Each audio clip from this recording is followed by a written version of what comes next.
Record today's paper.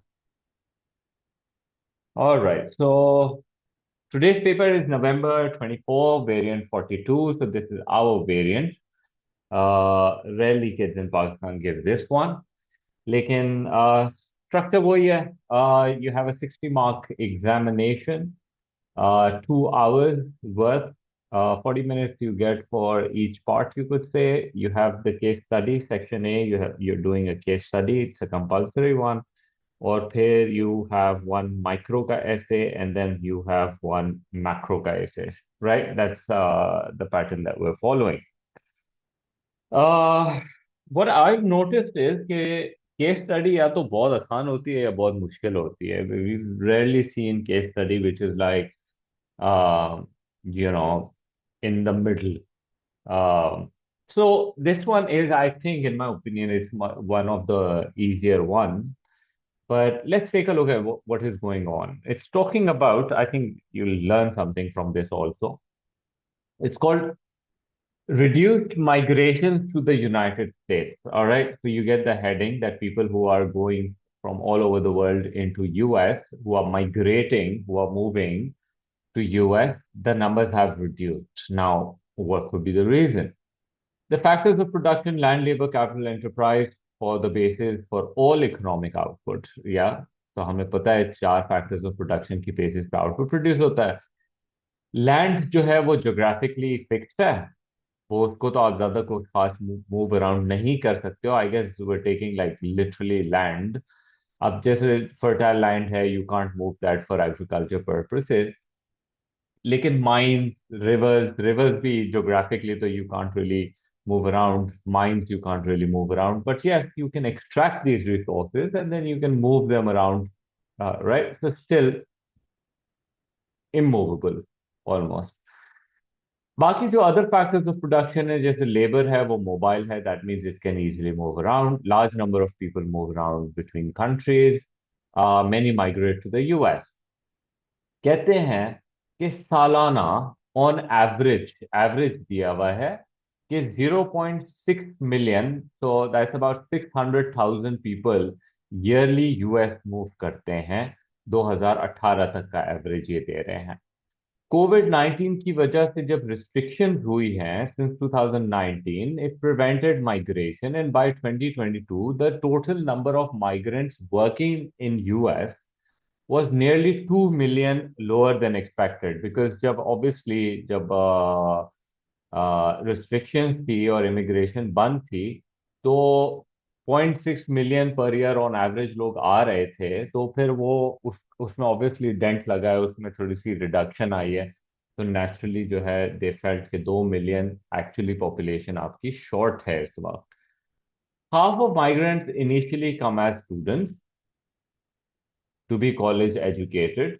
ज्यादातर sciences के अंदर पोस्ट ग्रेजुएट करते हैं, and they often remain in the high tech industries. ये माइग्रेंट्स की बात हो रही है जो पढ़ के उसमें चले जाते हैं. ये हाफ ऑफ दोज पीपल हैं, ठीक है. Before many return to their home countries with enhance skill. बाकी जो है वो मूव कर जाते हैं. Well educated immigrants are 3 times more likely to start a business. So that's one, I guess, sort of statement दी है. और वो ऑब्वियसली फिर क्या करते हैं, the reduction in the number of new migrants would reduce the number of new businesses. तो obviously वो लिंक कर रहे हैं कि अगर माइग्रेंट्स 3 times लाइकली हैं कि वो बिजनेस स्टार्ट करते हैं, क्योंकि माइग्रेंट्स कम हो गए तो बिजनेस के नंबर्स भी कम हो जाएंगे और ऑब्वियसली फिर जॉब क्रिएशन भी कम हो जाएगी.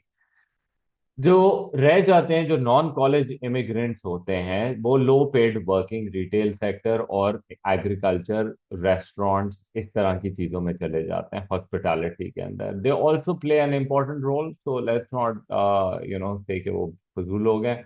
वो हॉस्पिटैलिटी और रेस्टोरेंट्स और इस तरह की चीजों में चले जाते हैं. Many of the migrants send money to their people back home. फिर ये ग्राफ आपको उठा के दे देते हैं. This graph I personally I think found a little complicated, but then it made sense. क्या कह रहे हैं?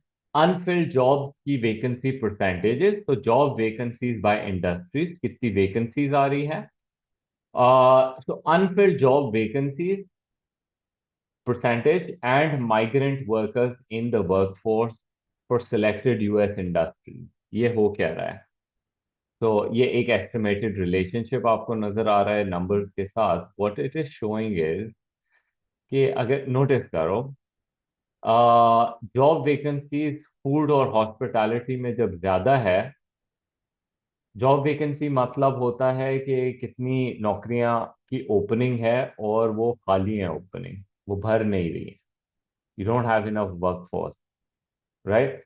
वैकेंसी मतलब कि नौकरी आई हुई है लेकिन कोई उसको लेने वाला नहीं है, राइट। हॉस्पिटैलिटी के अंदर काफ़ी हाई वैकेंसीज हैं, फूड रिटेल्स के अंदर काफ़ी हाई वैकेंसीज हैं, राइट। और इसी नंबर को अगर कंपेयर करो तो ये तकरीबन 12-13% हॉस्पिटैलिटी में वैकेंसी है। और एंड दैट इज शोइंग कि कितना परसेंटेज ऑफ माइग्रेंट शेयर है, ऑलमोस्ट लाइक नियर 20-25%। तो the more the vacancy, the more the migrant percentage we can see. So we can sort of like make a relation over here कि जितना unskilled काम के अंदर vacancy आ रही है उतनी ज्यादा माइग्रेंट्स की भी जरूरत पड़ रही है आपको। Migration is also increasing with that. तो I can say job vacancies for specific industries और जो माइग्रेंट्स हैं उस इंडस्ट्री के, वो एक पॉजिटिव रिलेशनशिप है। So the more the vacancy, the more the migrants you need, so you're getting them। अच्छा, ये मैं एक जनरल अंदाजे से भी तुमको बता दूं because I've lived abroad so I have a very good idea of it।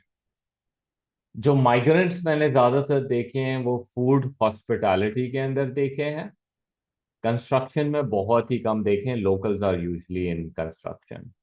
ठीक है, लेकिन चलो थोड़ा सा माइनिंग की तरफ अगर आप आ जाते हो ना, तो माइनिंग के अंदर you do see migrants also, but not so much. ठीक है, माइनिंग के अंदर भी जो है, क्योंकि again it's high paying job mostly. फिर ट्रांसपोर्टेशन के अंदर भी you hardly see immigrants, usually it's the natives who are doing it. जैसे बस ट्रक सर्विसेज हो गई, taking product from one to another. Again it's a high paying job वैसे तो comparatively. Retail, health, ये सब ज्यादातर जो है स्किल्ड लेबर फोर्स है, right? Education के अंदर you see hardly migrants are going into the education sector. It's usually the localized people more in it. Arts और entertainment के अंदर भी you do see there are a lot of job vacancies, but hardly migrants are involved in it, right? High tech के अंदर भी migrants are relatively less involved. Open vacancies भी कम है।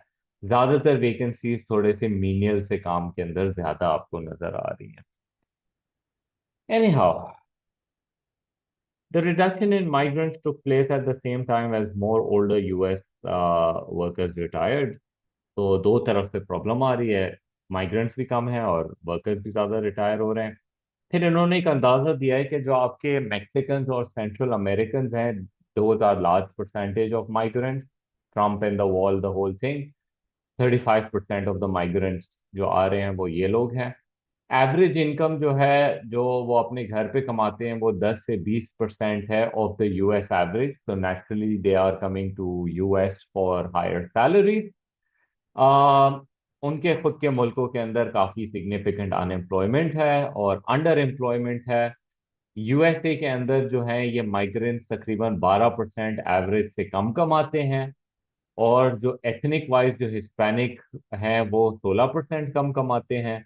White जो है वो एवरेज से 15% ज्यादा कमाते हैं। तो I guess we can see like sort of like what can you call it, sort of like a discrimination, because ethnic word भी यूज हो रहा है एंड एथनिसिटी की बेसिस के ऊपर पीपल आर अर्निंग डिफरेंटली। तो ये एथनिसिटी ही हो सकती है, डिस्क्रिमिनेशन ही हो सकती है। ठीक है जी, मूविंग ऑन। फिर उसके बाद obviously this stuff is always taken from a reasonable source. 2023 के सोर्स से इन्होंने लिया हुआ है, तो ऑलमोस्ट लाइक एक आध साल के अंदर इन्होंने 2 साल का ब्रेक नहीं दिया है इन्होंने। तो ये दैट मीन्स इस साल के एग्जामिनेशन दे रहे हो तो तुम्हें लास्ट ईयर का एक थोड़ा बहुत अंदाजा होना चाहिए कि लास्ट ईयर क्या हो रहा था और उससे पिछले साल क्या हो रहा था। मूविंग ऑन, सबसे पहले 2 मार्क के लिए बड़ा आसान से सवाल उठा के देते हैं। Identify the relationship between the variables shown in figure 1.1 and suggest one possible reason for this particular relationship. Now, so what relationship do we see in 1.1? एक अपवर्ड स्लोपिंग उन्होंने लाइन भी बना के दे दी है, तो उससे हमारे को एक अंदाजा हो जाता है कि देर is a positive relationship, right? So that's the relationship that I'm seeing. There's a positive relationship. That means the more number of job vacancies, the more percentage of migrant share. तो ये दोनों तरीके से तुम लिख सकते हो। तो मेरी नज़र के अंदर एक जो रिलेशनशिप है, या तो तुमको मिलेगा एक डायरेक्ट प्रोपोर्शनल रिलेशनशिप के ऊपर, या तुम कह सकते हो कि जो वेकेंसीज है, the unfilled vacancies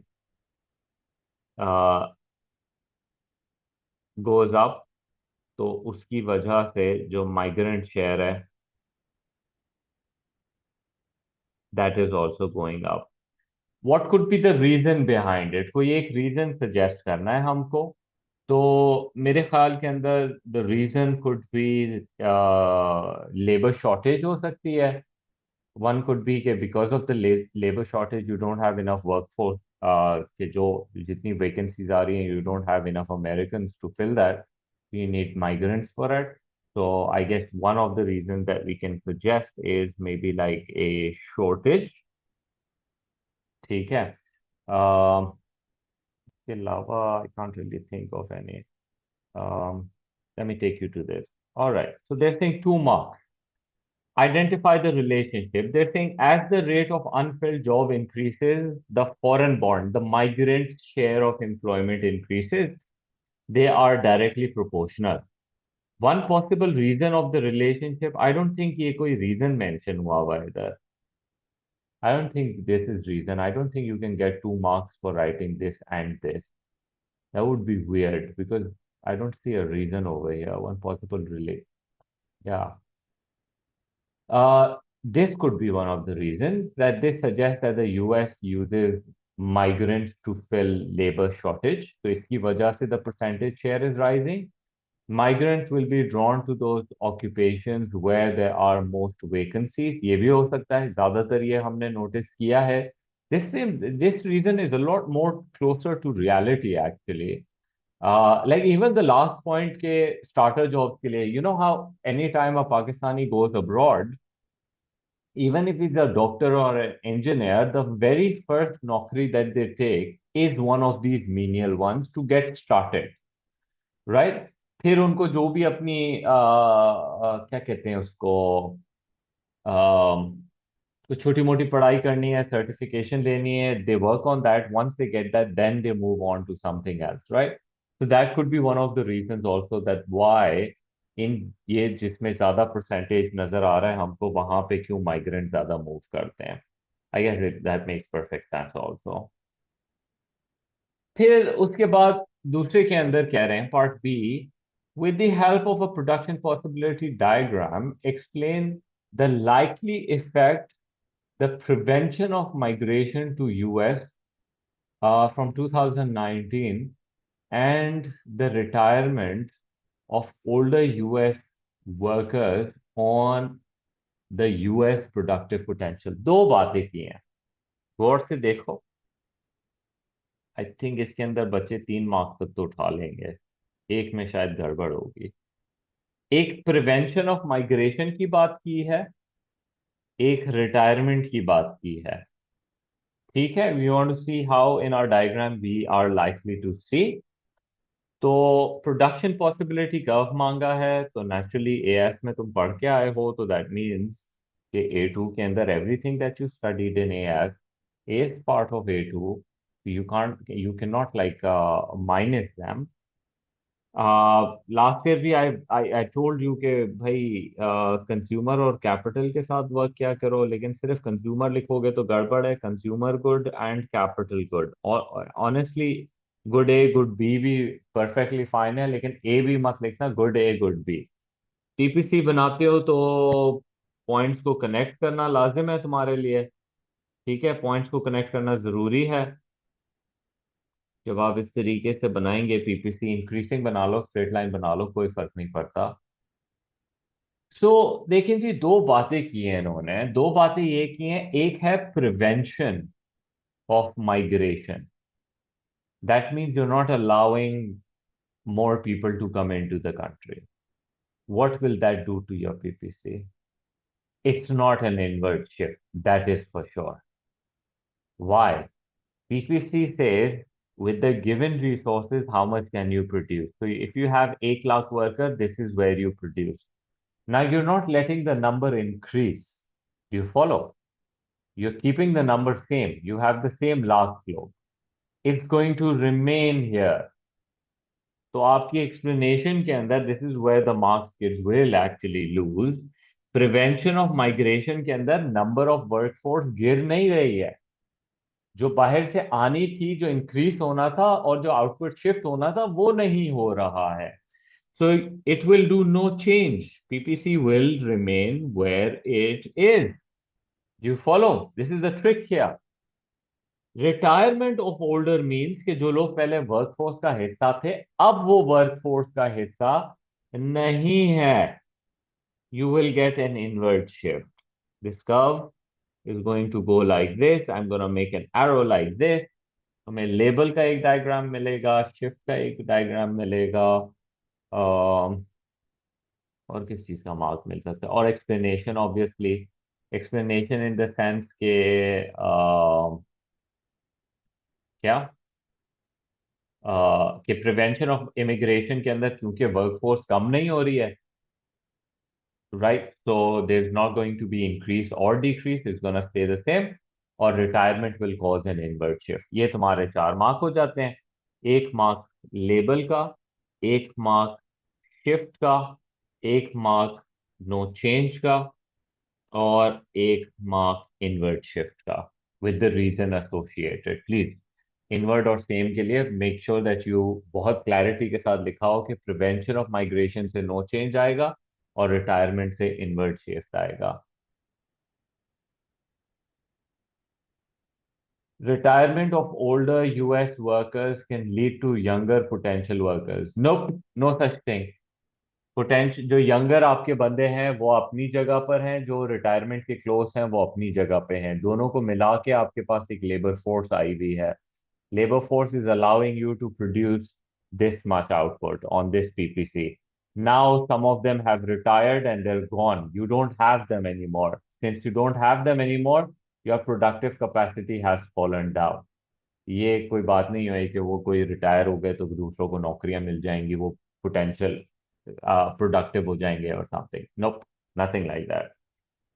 moving on, using the information and labour market theory. दो बातें की हैं, गौर से देख लो। I would want to take दोनों बातों को फैक्टर इन। दो बातें, using the information that means article के अंदर कुछ लिखा है, and labour market theory analyzed why the wages received by migrant workers in the high-tech industries are likely to be higher than wages earned by migrant workers in the hospitality industry। ऊपर जो case में मैंने पढ़ा है उसके हिसाब से एक ये बात की क्लैरिटी तो है कि हाईटेक को उन्होंने स्किल्ड के साथ एसोसिएट किया है और हॉस्पिटैलिटी वालों को थोड़ा सा अनस्किल्ड के साथ एसोसिएट किया है। तो हमने क्या एनालाइज करना है, that the higher the wage, sorry the higher the skill level, the greater the salary. Okay, अब बहुत ही बेसिक टर्मिनोलॉजी के अंदर तो आप बोलते हो कि ऑब्वियसली स्किल की बात करेंगे और आप बोलेंगे कि भाई because they have more education and training and experience maybe and more skills basically, तो इसकी वजह से people tend to pay them higher wages. Whereas hospitality के अंदर वैसे भी अनस्किल्ड काम है और सप्लाई भी बहुत ज्यादा है, तो that causes the wage rates to be on the lower side. Some might even argue elastic and elastic. But my essay should be much more planned. एक तो बात ये ऊपर हम आर्टिकल में ढूंढेंगे कि कोई ऐसी स्टेटमेंट जो कह रही हैं कि आर्टिकल के सपोर्ट के अंदर that yes they are getting paid more, the high tech people. So I think something over here was college educated हैं, पढ़े लिखे हैं, हाई टेक में जाते हैं, और उनकी स्किल्स इनहेंस हो जाती हैं, तो दैट सपोर्ट द आइडिया। ठीक है। और कोई सपोर्टिंग आइडिया? वो जो है 3 टाइम ज्यादा लाइकली हैं बिजनेस स्टार्ट करने के लिए, तो ऑब्वियसली वो फिर ज्यादा बिजनेसेस क्रिएट करेंगे, जॉब ऑप्शंस क्रिएट करेंगे, अगेन शोइंग द आइडिया कि you know what there worth it. फिर उसके बाद the remaining non-college are paid on the lower side. They have to send money home. Hmm. Counter argument मुझे ऐसा नजर नहीं आ रहा, but not really skill level के साथ आई डोंट सी मच। तो I have basically economic theory with which I can suggest this, कि according to economic theory, you remember MRP curve, labour के अंदर जो सबसे पहली चीज हम पढ़ते हैं that is the construction of the demand curve by a single firm. The MRP theory connects us to the demand for labor. Skilled workers का MRP ज्यादा होता है, उनकी डिमांड ज्यादा होती है, तो नेचुरली उनको ज्यादा वेज मिल सकती है। अनस्किल्ड जो होते हैं उनका MRP कम होगा, तो उसकी वजह से they will be paid less. But of course you know that you have to make a counter argument also. Let me show you marking scheme exactly how it is, and then I'll tell you कि कैसे और मजीद marks मिल सकते थे आपको।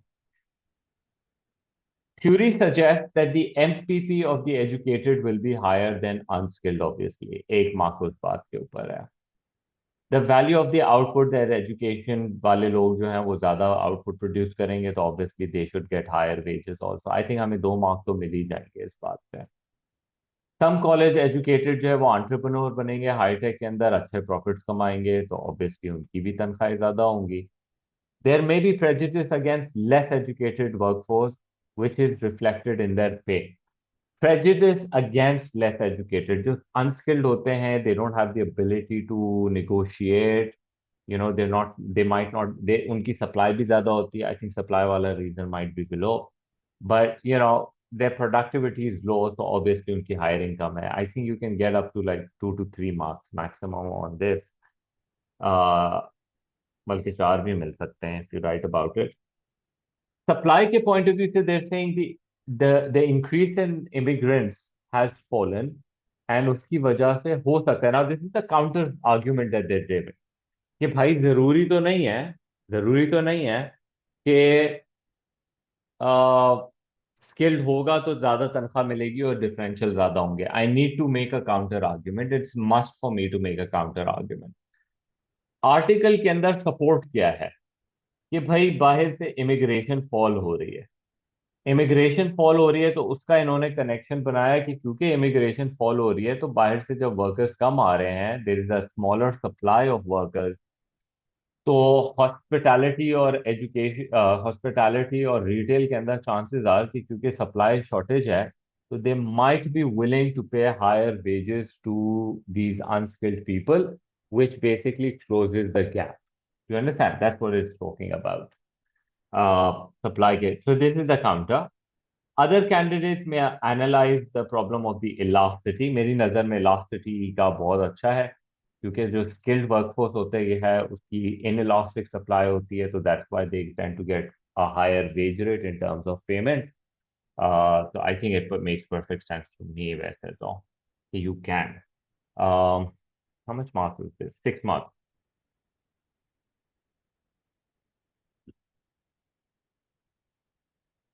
So if a diagram is used, award X and all labels relevant supply and demand diagram। मेरी नजर के अंदर तो जो यू रिमेम्बर द इलास्टिसिटी का जो डायग्राम हम बनाते हैं, I think that will be perfectly acceptable even if you don't do most of this. You remember there was this thing that we used to do, कि क्योंकि inelastic की supply और demand दोनों relatively steep होती हैं, तो इसलिए जो वेज पर हायरिंग हो रही है वो relatively in number wise The hiring is a lot more, but the wage rate that is paid, this is the diagram. ये मेरा skilled का हो गया और ये मेरा unskilled का हो गया. I think even this can enable you to get like 4 or 5 marks with the explanation, but then you must make a counter argument that it is not always going to happen. ठीक है जी, आपकी economic theory के हिसाब से हो जाता है ये. Then you have a last question. Last question के अंदर क्या बात कर रहे हैं वो? Evaluate the likely impact of a return to the migrant level prior to 2019 on the macroeconomic performance of the US economy. Macroeconomic की जब हम बात करते हैं तो obviously you should know we're talking about the price level यानी inflation, we're talking about economic growth, we're talking about unemployment, we're talking about stable balance of payment and foreign currency. We are talking about inequality, right? So all of these is our macroeconomic objectives. पुराने level of migrants के ऊपर का क्या मतलब हुआ कि अब आपके पास बाहर से पुराने level of number of people are coming. तो जो सबसे पहले दिमाग में आता है वो ये आता है कि जी supply of labour will increase, उसकी वजह से cost of production will fall, जिसकी वजह से एग्रीगेट सप्लाई विल इंक्रीज, जिसकी वजह से प्राइसेस जो है वो फॉल करेंगी या प्राइसेस के अंदर स्टेबिलिटी आ जाएगी. बस वर्कर्स नहीं है तो ज्यादा पे करना पड़ेगा, तो कॉस्ट पुश के ज्यादा चांसेस हैं उसके अंदर. इसके अलावा 8 मार्क है तो कम से कम 2-3 तो इस तरह के रिलेशनशिप बिल्ड करनी पड़ेंगे आपको different different macro economic objectives के ऊपर. अगर बाहर से वर्कर्स बढ़ जाते हैं तो ऑब्वियसली जब वर्कर्स ज़्यादा हो जाएंगे तो मेरी ख्याल में पॉपुलेशन राइज करेगी. पॉपुलेशन राइज करेगी तो aggregate demand for labour increase होगा. एग्रीगेट डिमांड के इंक्रीज होने से आपकी नेशनल इनकम के अंदर इकोनॉमिक ग्रोथ के अंदर इंक्रीज आएगा. Right, so I can talk about that. साथ ही में along this line we can even talk about कि किस तरह से आपकी एम्प्लॉयमेंट भी राइज करेगी. तो that is also one of the effect. उसके अलावा जो आर्टिकल के अंदर लिखा है कि ज्यादा माइग्रेंट्स होंगे, तो इसको क्या कहते हैं आप? रेमिटेंसेस. रेमिटेंसेस बढ़ जाएंगी, उसकी वजह से आपके करंट अकाउंट में आउटफ्लो बढ़ जाएगा, उसकी वजह से करंट अकाउंट के अंदर वर्टनिंग होगी. That's one direction you can also take this whole thing. Migrants के आने से नए नए बिजनेसेस लगेंगे. जब बिजनेसेस लगेंगे तो इकोनॉमिक ग्रोथ भी बढ़ेगी और एम्प्लॉयमेंट भी बढ़ेगी. तो ये भी मैक्रो से मैंने कनेक्ट कर दिया. तो a lot of things that we can actually connect. मैं क्या कर रहा हूँ ज्यादातर फॉर आर्ग्यूमेंट कर रहा हूँ. कुछ कुछ मैक्रो इकोनॉमिक्स के ऊपर नेगेटिव इफेक्ट हो सकते हैं. हम कुछ नेगेटिव इफेक्ट मिल जाए.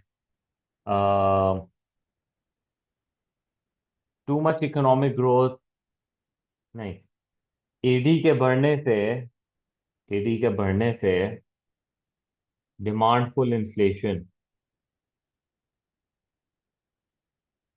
थोड़ा सा चलो इन्फ्लेशन को भी बीच में लेकर आ जाते हैं. That would be a nice explanation.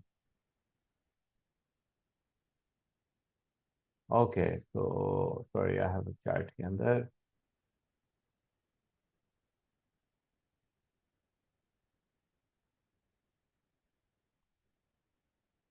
If in one point we say that supply increases, देखें जी, सप्लाई जब इंक्रीज होगी ना तो देखें सप्लाई बोल रहे हो कि एग्रीगेट सप्लाई कह रहे हो. अगर तुम कह रहे हो aggregate supply will increase as a result of more migrants, why? Because more labour, और उसकी वजह से प्राइस लेवल डिक्रीज होंगी. So in your question when you are saying if in one point we say that supply increases so price decreases, number one इसको macro पे लाओ, because macro economic objectives की बात हो रही है, तो एग्रीगेट सप्लाई इंक्रीजेस तो प्राइस लेवल डिक्रीजेस। ओके, तो ये प्राइस स्टेबिलिटी की तरफ कह रहे हैं, because remember macro economic aim is to stabilise the price, it is not to make the prices go down. ख्याल करो दो बातों का। इकोनॉमिक ग्रोथ के अंदर हम ये नहीं बोलते कि स्टेबल इकोनॉमिक ग्रोथ में हम बोलते हैं कि rising economic growth. Balance of payment में हम स्टेबल कहते हैं, हम ये नहीं कहते कि बैलेंस ऑफ पेमेंट जो है वो राइज कर जाए या फॉल कर जाए, स्टेबल कहते हैं। तो ख्याल करो स्टेबल का, we want our macro economic aim is to stabilise the price. So in another point, we can say that AD increases, so inflation might also increase. Sure, you can talk about when you say overheating of economy, इसको थोड़ा सा macro economic instance के साथ कोई objective के साथ link करो। Overheating is sort of like a situation in the economy which will have certain macroeconomic implications. तो अब तुम macroeconomic aims के ऊपर लेकर आओगे। Migrants increase will lead to employment in lower sectors, which increases inequality. बिल्कुल हो सकता है माइग्रेंट्स के केसेस के अंदर, लेकिन आर्टिकल थोड़ा सा जो है इसको काउंटर कर रहा है कि ऑलमोस्ट हाफ ऑफ द लोग जो हैं वो हाईटेक के अंदर जा रहे हैं, राइट, और बाकी जो है, और वन थर्ड 3 टाइम्स जो है वो बिजनेसेस भी खोल रहे हैं। But I do agree that a lot of people will go towards lower sectors, hence the idea जो आर्टिकल में अगेन लिखा हुआ है कि सर्टेन माइग्रेंट्स की जो सैलरी है that is below the average, right. So I agree with that, उसको वहां से कॉन्टेक्स्ट दो थोड़ा सा। मगर ये कॉन्ट्रास्ट नहीं हो जाएगा पहले पॉइंट से। होने दो ना भाई, कॉन्ट्रास्ट तो करना है आपको, right, because the question is evaluate, so you have to contrast, sort of you can talk about the फायदा and however it will affect। भाई अभी क्या कर रहे हैं? More allocation of scarce resources leads to demand pull inflation। Ji, okay, increased population due to migration will cause depletion of resources, unsustainable economic growth, that's fine। uh, can crowding out argument can be used? Marking scheme के अंदर they have talked about the crowding out discussion over here, that जब immigrants आ जाएंगे तो immigrants, अभी हमने recent times में भी देखा है during COVID and after, कि because of the high immigration what happened was that the property values started to go up, क्योंकि सप्लाई थोड़ा स्लो कैचअप करता है ना। आपने बंदों को माइग्रेट कर लिया, अब now they want the ready build houses prices started to go up. फिर फूड एंड गुड गुड्स जो आप प्रोड्यूस कर रहे हैं उसके अंदर भी अब एकदम से ओवरनाइट आपके पास या ओवर मंथ आपके पास एक बड़ी लार्ज पॉपुलेशन मुल्क में आना शुरू हो गई सालाना।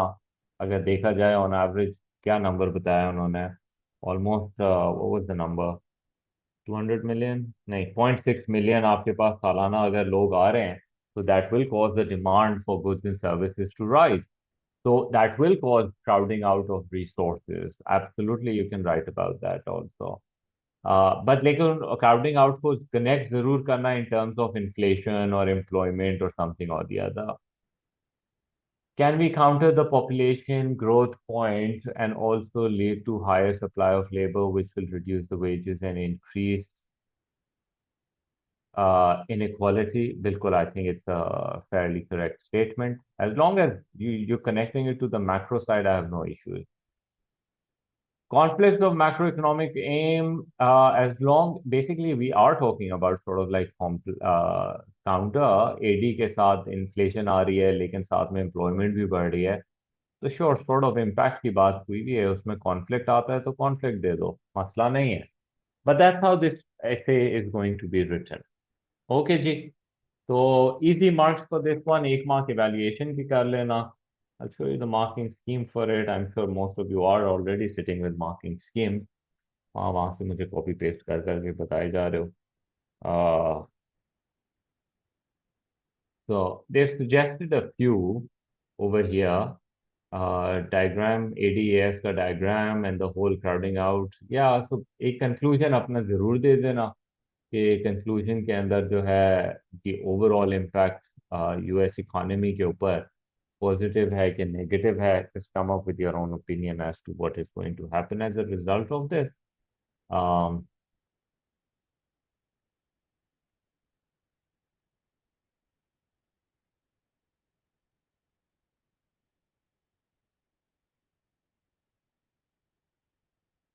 So this is your case study. I think relatively काफी आसान थी. So make sure that you utilize your entire 40 minutes.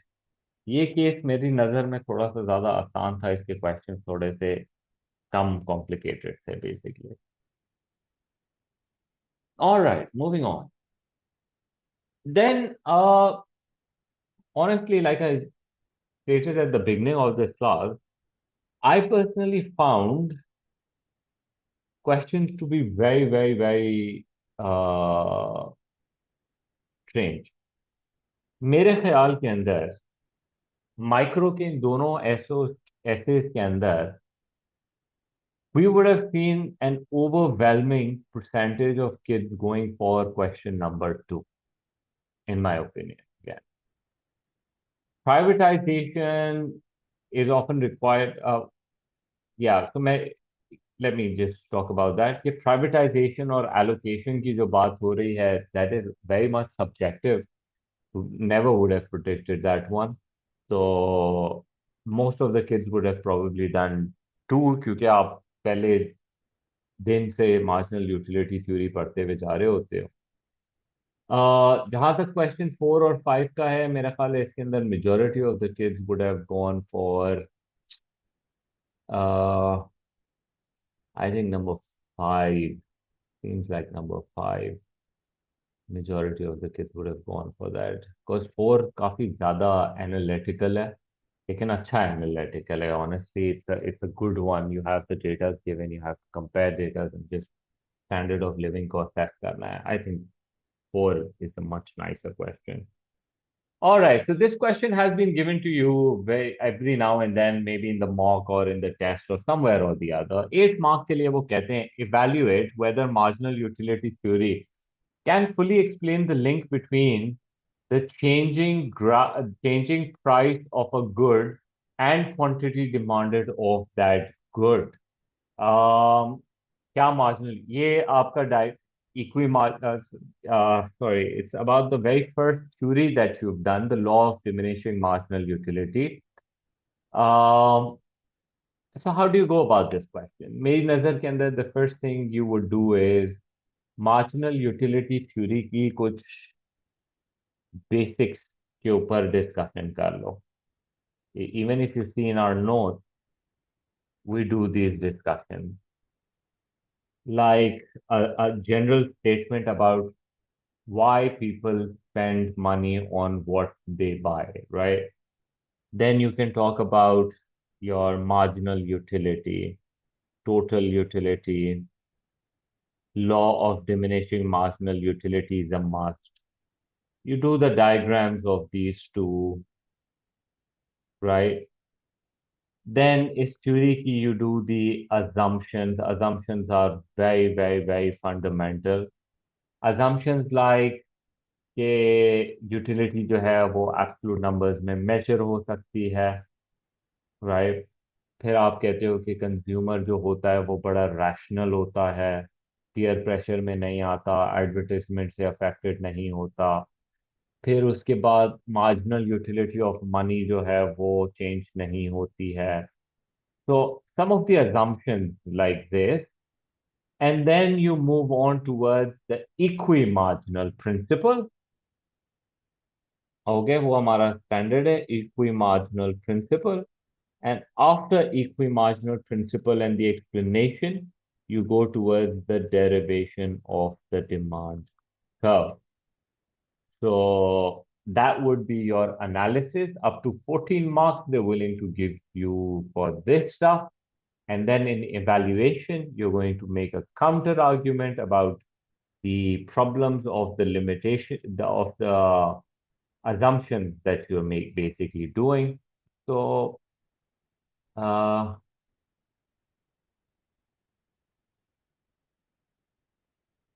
Let me give you a suggestion essay over here. Let's try and follow this one for a second. क्या कह रहे हैं? ये तो direct ही marginal utility से स्टार्ट किया है। मैं तो थोड़ा सा ऊपर और एक evaluation is the counter argument, MU theory की problems, limitations. So I would have gone something about like consumers consume goods and services for happiness, which can be measured in utils according to the cardinal economists. People want to maximize on the happiness that they're getting with the least amount of budget that they have. So sort of like they're trying to do utility maximization. Something along this line I would have given a paragraph. तो notes में जाके देख सकते हो. That is how I would have started. फिर उसके बाद में I would have gone into कि भाई जो मार्जिनल यूटिलिटी थ्योरी है उसको बनाने के अंदर सबसे पहले we have to understand the term marginal utility which is the additional satisfaction a consumer gains from consuming one more unit of a good और service. Total utility is basically the combination, the summation of all individual units marginal utility. According to the law of diminishing marginal utility, please इसकी definition पक्की करो. As a person consumes more units of a good, the extra satisfaction from each additional unit falls. ये आपका downward sloping का सबसे पहला सबसे main idea बनता है क्योंकि remember utility falls like this. As you consume more, your marginal utility falls, right? So this basically becomes the very first major important principle, which eventually sort of like demand curve से link देता है आपको. Then it goes on and it says the marginal utility theory suggests that rational consumers, assumption है, allocates their limited income to maximize total utility. It is achieved through the equimarginal principle, which states that utility is maximized when the marginal utility per dollar of currency is equal across all goods consumed. अच्छी statement है. Basically आपके model की तरफ आपको लेके जा रही है. बट अजम्पशंस आई सी के अजम्पशंस बहुत वीक हैं. I need more assumption. Maximum देखो एग्जाम में उसके अंदर कौन कौन सी है. अजम्पशंस जो होंगी वही आपकी लिमिटेशंस हैं, लेकिन जब आप मॉडल बनाने जा रहे होते हो तो आप अजम्पशंस को ऐसे लिखते बोलते हो जैसे कि वो यू नो 10 कमांडमेंट्स हैं बेसिकली, के मतलब ये अजम्पशंस की बेसिस के ऊपर हम थ्योरी को बना रहे हैं. फिर लिमिटेशंस के अंदर तुम बोलोगे यार ये तो मसला है इसके अंदर कि ये रियलिस्टिक तो नहीं है. बेसिकली आपकी सारी अजम्पशंस का प्रॉब्लम ही यही है कि वो रियलिस्टिक नहीं है. ऑब्वियसली आपने इक्वेशन बतानी है तो let me write the equation. M U X over price of X is equals to M U Y over price of Y. Right. तो फिर नीचे मैंने उसकी इंडिकेशन दे दी है where M U X and M U Y is the marginal utility of good X and Y and P X and P Y is the price of good X and Y. फिर उसके बाद हम बात कर रहे हैं कि imagine अगर प्राइस ऑफ एक्स गिर जाती है तो फिर क्या होगा. फिर हमारी इस इक्वेशन के अंदर जब प्राइस ऑफ एक्स गिर जाएगी तो obviously you gonna get more satisfaction in this scenario then. तो ऐसे सिनेरियो के अंदर आपको पर डॉलर ज्यादा हैप्पीनेस मिल रही है गुड एक्स में कंपेयर टू गुड वाई. तो इसकी वजह से आपका सजेशन है कि देखें जी जब प्राइस पी एक्स ओ से गिर के पी एक्स वन पे आ गई तो जो quantity demanded of good x है वो क्यू डी जीरो से, सॉरी, क्यू डी जीरो से क्यू डी वन के ऊपर चली जाएगी, राइज कर जाएगी. डायग्राम जो इसके ऊपर बनाने का था तुम्हारा वो डायग्राम आपका कुछ इस तरह से बनता कि अगर मैं डिमांड कर्व कंस्ट्रक्ट करने जा रहा हूँ based on the equi marginal principle ऊपर, कि जब पी एक्स जीरो पे प्राइस थी तो let's suppose this is the quantity that we were consuming. ये मैंने अपनी मर्जी से ये क्वांटिटी मार्क की है. और फिर जब प्राइस गिरी तो इक्वी मार्जिनल प्रिंसिपल ने हमें कहा कि देखें जी, जब प्राइस कम हुई पर डॉलर आपको ज़्यादा हैप्पीनेस मिल रही है गुड एक्स के अंदर, तो यूटिलिटी थ्योरी सजेस्ट कि आपको तो ज़्यादा वो कंज्यूम करना चाहिए। And so as a result of that, आपका जो डिमांड कर्व है उसके अंदर इस तरह से ड्रॉप आएगा, and there is gonna be a movement along the demand curve, right. तो इस तरीके से आप इसको सजेशन दे सकते हैं। फिर आप आगे मजीद बढ़ते हैं ऐसे के अंदर, और क्या कहते हैं वो, राइट। सो आपका जो मार्जिनल यूटिलिटी थ्योरी है, it provides a clear mechanism के decrease in price will increase the quantity demanded, और ये आपका लॉ ऑफ डिमांड का कॉन्सेप्ट है। चाहो तो एक इसी पॉइंट के ऊपर तुम प्राइस राइज के साथ भी करके दिखा दो उसको, कि किस तरह से जब पी एक्स की प्राइस पी टू पे जाएगी, राइज कर जाएगी बेसिकली, तो आपका जो M U X over price of x2 है, that will give you lesser satisfaction as compared to MUY divided by price of y. So you would propose that, you know, more of this and less of that, something along this line. और उससे आपका जो P2 की price है कहीं ऊपर mark कर लो। तो this is just gonna do like an extension of the thing. बाकी जो derivation of the demand curve and the law की जो बात है वो तो इधर ही डिस्कस हो चुकी होगी। ठीक हो गया। तो ये हमारा कुछ इसमें बात है। फिर इवैल्यूएशन के अंदर जाएंगे, तो evaluation is obviously just the counter of the whole thing, right. ये भी मैंने मार्किंग स्कीम से ही उठाई हुई है basically.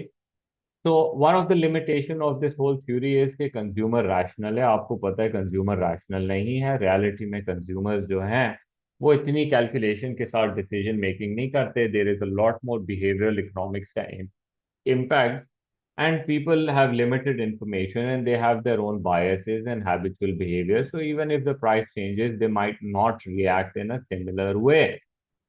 Additionally, the theory does not separate the income and the substitution effect. You remember that?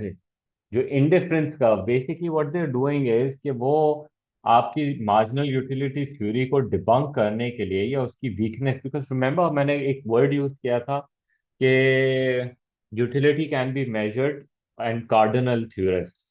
तो ऑर्डिनल जो है दूसरी साइड पे, जो कि बिलीव ही नहीं करते कि यूटिलिटी मेजर हो सकती है, तो वो तो इंडिफरेंस कर्व को यूज कर रहे थे। अब इंडिफरेंस कर्व एनालिसिस के अंदर आप डिफरेंट टाइप्स ऑफ गुड्स में भी फर्क कर सकते हो। आप सब्स्टिट्यूशन और इनकम इफेक्ट को भी सेपरेट कर सकते हो। लेकिन यहाँ तो आप सिर्फ एक डाउनवर्ड स्लोपिंग डिमांड कर्व बना रहे हो, जो कि इफ यू रिमेंबर इंफीरियर और नॉर्मल दोनों का डाउनवर्ड स्लोपिंग बनता है, गिफिन का अपवर्ड बनता है। तो यहाँ पे जो है एक लिमिटेशन के अंदर आप ये भी कह रहे हैं कि देखें जी, it can not help you separate the income effect with substitution effect. तो जब प्राइस गिरती है और जो सब्स्टिट्यूशन इफेक्ट आता है, and when the people feel richer income effect वाला, वो तो बिल्कुल ही कोई डिस्कशन नहीं है। फिर उसके बाद you have a citrus paribus का इशू। रियल वर्ल्ड में आपको पता है कि कंज्यूमर की प्रेफरेंसेस, इनकम्स और ये सब चीजें हर वक्त चेंज हो रही होती हैं। अनदर वीकनेस, ये बड़ी इंपॉर्टेंट वाली है, कि मार्जिनल यूटिलिटी ऑफ मनी आप कांस्टेंट अज्यूम करते हैं। इसका आइडिया क्या है? इसका आइडिया जरा गौर से सुनो। आप अज्यूम करते हो कि मनी हैज कांस्टेंट यूटिलिटी।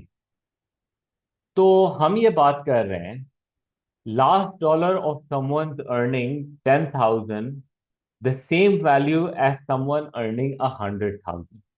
क्या दोनों की नजर के अंदर एक बंदा जो 10,000 कमाता है, वो $1 जो कमाएगा, उसकी वैल्यू, जो एक बंदा लाख कमाता है और ₹1 और ऊपर कमा ले, तो क्या ये दोनों वैल्यू को तुम अस्यूम कर सकते हो कि हर रुपये की जो हैप्पीनेस है वो बराबर होगी? आई डोंट थिंक।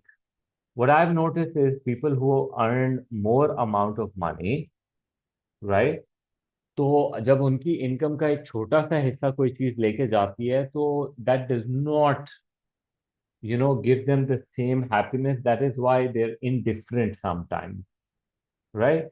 तो हर बंदे के लिए हर एक्स्ट्रा डॉलर की जो हैप्पीनेस है वो बराबर नहीं होती है। It is different. तो यहाँ हम क्या लिखा है, this implies that a dollar is valued equally across all income levels, But in reality, a person will with lower income is likely to value each additional dollar more than a wealthy individual, meaning that the equimarginal principle may not hold uniformly across consumers.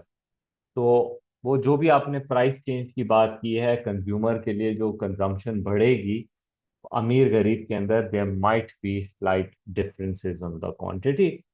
And lastly, the theory is difficult to apply to one-off purchases like houses and cars. This is perfect, a good thing. Chips, cold drink, candies, ये तो आप regular consumption करते हो, तो if price changes you can easily consumer अपना बता सकता है कि जी would I consume more of it और लेस. लेकिन जो वन ऑफ चीजें होती हैं, if the price goes up और price goes down, these are not the things that people would just be like अच्छा प्राइस कम हो गई है, let's buy another house. That this is not how it things sort of work. ठीक है. फिर उसके बाद आपके पास एक कंक्लूजन आ जाता है. कंक्लूजन भी काफी डिटेल में लिखा हुआ है, but marginal utility theory offers a sound and logical explanation for the inverse relationship between price and quantity demanded, and how consumers, if the price goes down, how will they decide to consume more? It does make sense. However, while marginal utility theory is a strong foundation for understanding consumer demand, it fails to fully explain the real world behavior.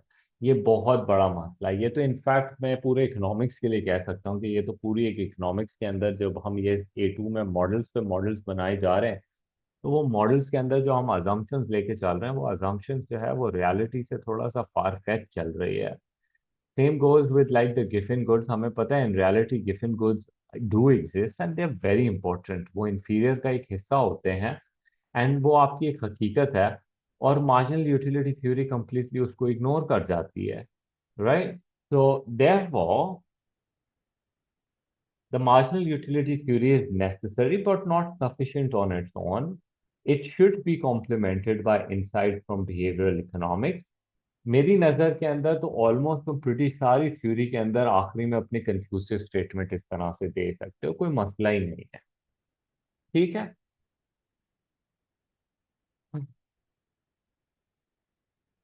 Alright.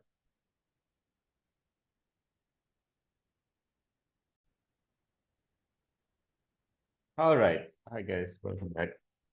तो basically for this one, micro का जो दूसरा question है, it's saying privatization is often required by the International Monetary Fund. ठीक है. तो अब होता कुछ यूं है, तो just to give you an idea about this, IMF International Monetary Fund का नाम है बेसिकली. और इनका काम बेसिकली कंट्रीज के फाइनेंशियल मामला को डिसिप्लिन करने का basically they are responsible for. So as you know, because Pakistanis are well aware of what IMF is, every year we get to hear their name uh, every single year basically. तो होता क्या है कि पाकिस्तान के case के अंदर भी ना इस वक्त IMF is telling Pakistan to privatize state-owned enterprises. Okay, what they are saying is that government spending is more than the tax revenue. The government spending के अंदर other than just running the government, और आपके पास पैसे हैं नहीं उसको run करने के लिए, प्लस आपके पास ये सारी ऑर्गेनाइजेशंस ऑपरेट कर रही हैं जिसके पास और वो लॉस मेकिंग है, वो इनएफिशिएंट है, और गवर्नमेंट के और पैसे खर्च हो रहे हैं और आपको और उधार लेके उनको चलाना पड़ रहा है. They might be generating employment for you but they are problems for you. Right. तो आईएमएफ पाकिस्तान को कहती है आप प्राइवेटाइज करें. प्राइवेटाइजेशन के हमने कुछ एडवांटेजेस और डिसएडवांटेजेस तो पढ़े ही हैं. राइट. दैट प्राइवेट हो जाती है तो प्रॉफिट मोटिव के लिए काम करते हैं, तो ज़्यादा एफिशिएंसी से ऑपरेट करते हैं, अनरीजनेबल हायरिंग नहीं करते हैं, बेहतर प्रोडक्शन मेथड यूज़ करते हैं, क्वालिटी इंप्रूव करते हैं, प्राइसिंग कंपेटिटिव करते हैं, इनोवेशन लेकर आते हैं, एक्स एफिशिएंसी पे काम करते हैं, डायनामिक एफिशिएंसी पे काम करते हैं. So there are lots and lots of positive things that we have about privatisation. The privatization is often required by the IMF and the World Bank before they are prepared to offer support to countries requiring loans, grants, debt relief, and debt cancellation programs. ये सारे अलग अलग तुम्हारे पास इन्होंने बता दिए हैं कि उधार चाहिए, कुछ फ्री ग्रांट चाहिए एग्रीकल्चर वगैरह के अंदर, टेक्नोलॉजी के अंदर, किसी किस्म का डेट पे रिलीफ चाहिए कि उसका इंटरेस्ट जो है उसके ऊपर थोड़ा सा रोल ओवर मिल जाए कि इस साल नहीं पे कर रहे, अगले साल पे करने करने दो हमें, इसको रोल ओवर कहते हैं. एंड डेट कैंसिलेशन के माफ कर दो हमारे कुछ उधार जो हमने आई थिंक कोविड के टाइम पे कराए थे, या कोई भी जंग वगैरह कोई करीब होती है और इफ समबडी नीड्स अस, तो हम कुछ इस तरह की जो है डेट्स जो है अपने माफ करा लेते हैं. Obviously they come with condition, मजीद more condition. Evaluate the view that privatization will always improve the allocation of resources in a country. तो प्राइवेटाइजेशन क्या होती है, उसके फायदे क्या हैं, उसके नुकसान क्या हैं, ये तुम्हारा मेन एजेंडा है फॉर दिस ऐसे. ठीक है. एंड खास तौर पे जो उसने एफिशिएंसी की बात कर दी है, तो you remember the drill, I hope you remember the drill, that whenever they talk about efficiency, you want to talk about allocative efficiency, you want to talk about productive efficiency, you want to talk about dynamic efficiency. तीन efficiencies हैं जो हमने पढ़ी हैं course के अंदर. तो पहले तो एक बेसिक सा इंट्रो दे देते हैं कि प्राइवेटाइजेशन होती क्या है. ठीक है जी. प्राइवेटाइजेशन एज पर दिस ऐसे that is available in front of you, इसके अंदर आपने बता दिया जी प्राइवेटाइजेशन क्या होती है. इट्स अ प्रोसेस जब आप ओनरशिप, स्टेट कंट्रोल्ड एंटरप्राइजेस की ओनरशिप जो है वो ट्रांसफर करते हैं प्राइवेट सेक्टर के ऊपर. तो it is also referred to as the provisioning of goods and services by the private entity rather than the government. ये आप इनकरेज करते हैं खासतौर पे आईएमएफ और यू, क्योंकि इसकी वजह से एफिशिएंसी, डेट कम हो जाना और मार्केट बेस्ड इकोनॉमी ज्यादा होती है. अच्छा, हमारे यहाँ ये market based economy IMF also promote कि फ्यूल के ऊपर कोई सब्सिडी है, बिजली पे कोई सब्सिडी है, किसी एग्रीकल्चर पे कोई सब्सिडी है, बेशक वो फर्टिलाइजर रिलेटेड क्यों ना हो, ये सब्सिडीज आप खत्म करें, आप मार्केट बेस्ड के ऊपर आए. ठीक. तो बिजली का जो एक्चुअल रेट है आप उसके ऊपर जाएं. फिर दूसरा पैराग्राफ जो है ये भी बहुत इंपॉर्टेंट है. This is about allocation of resources, और उसके अंदर एलोकेटिव एफिशिएंसी जहां पे आप P equals to M C की कंडीशन देते हैं, द मार्जिनल कॉस्ट प्राइसिंग की. और privatisation will lead to better allocation because market forces में जब कंपटीशन और प्रॉफिट मोटिव इन्वॉल्व हो जाता है तो फर्म डिमांड के ऊपर ज्यादा रिस्पॉन्सिव हो जाती हैं. सो ये दोनों paragraph is fundamental. I can से लेवल वन के अंदर I can give you somewhere near 4 marks और अलोंग दिस लाइन अगर तुम लिख लेते हो. फिर प्राइवेटाइजेशन में और फर्दर प्राइवेट एंटरप्राइज फर्म जो होती हैं वो प्रोडक्टिव एफिशिएंसी की तरफ भी जाती हैं. राइट. वो कॉस्ट मिनिमाइजेशन करने की कोशिश करती हैं. वो अगर आपके ऑर्गेनाइजेशन में किसी भी किस्म की एक्स इनएफिशिएंसी है, आ, उसको खत्म करने की कोशिश करती हैं. Unnecessary hiring, wrong person at the wrong post, ये सारी चीजों का खत्म करना.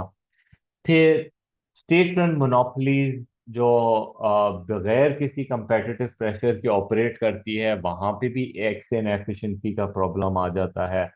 तो that is also basically dealt with. Managers के पास कोई खास इंसेंटिव नहीं होता कि इनोवेट करें, लॉस हो रहे हैं गवर्नमेंट पे कर देगी, चलते रहें भाई जैसे चलते हैं. पाकिस्तान का आप हाल देख ही सकते हैं. So in contrast, private firms face shareholder scrutiny and the risk of failure, giving them strong incentive to improve. तो आपको प्रोडक्टिव एफिशिएंसी के पॉइंट ऑफ व्यू से भी एक अच्छी सी स्टेटमेंट मिल जाती है इधर. ठीक है. फिर उसके बाद further on we go. Privatization can also lead to dynamic efficiency. You have any kind of efficiency ka word in the question, you have to talk about dynamic efficiency. It is about spending money on research and development, finding new technologies, new methods of production. That is basically going to allow you to profit in the long run. This is not a short-term policy, by the way.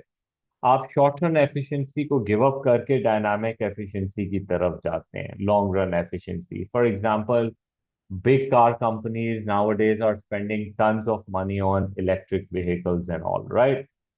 Because they feel that is the future. So they are investing in, research and development, which will allow them to profit in this whole thing, but in the future. But unfortunately, right now, what they're doing is that their petrol cars and diesel cars production is compromised as a result of that. They are not focused more on that. तो आपकी अभी की efficiency gets hurt as a result of that. All right.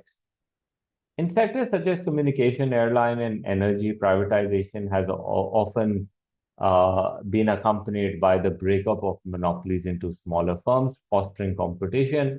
हमारे यहाँ तो हमने कोई खास देखा नहीं है, लेकिन फिर भी पीआईए के अंदर we've seen कि पाकिस्तान स्टेट के साथ साथ you do have other airlines coming up. Telecommunication में तो पूरी तरह से प्राइवेटाइजेशन हो गई है पाकिस्तान के अंदर. पीटीसीएल जो है वो भी काफ़ी हद तक तो प्राइवेटाइज ही है. एनर्जी के अंदर भी आपके पास कराची इलेक्ट्रिक है, और जितनी भी इलेक्ट्रिक प्रोड्यूसर्स हैं on the side of other than the national grid, वो भी प्राइवेटाइज काफ़ी, वैसे तो एनर्जी के अंदर भी कुछ से. But what we still need is कि प्राइवेटाइज हो गई है लेकिन मोनोपोली नहीं टूटी है. तो यहाँ पे हम क्या कह रहे हैं कि privatisation has often accompanied by breakup of monopolies into smaller firms. ये होता है तो अच्छी बात है, लेकिन ये नहीं होता तो obviously this is not a good thing. फिर आप डायग्राम बना सकते हो जहाँ मोनोपोली का diagram, I hope you know how monopoly का डायग्राम इज मेड.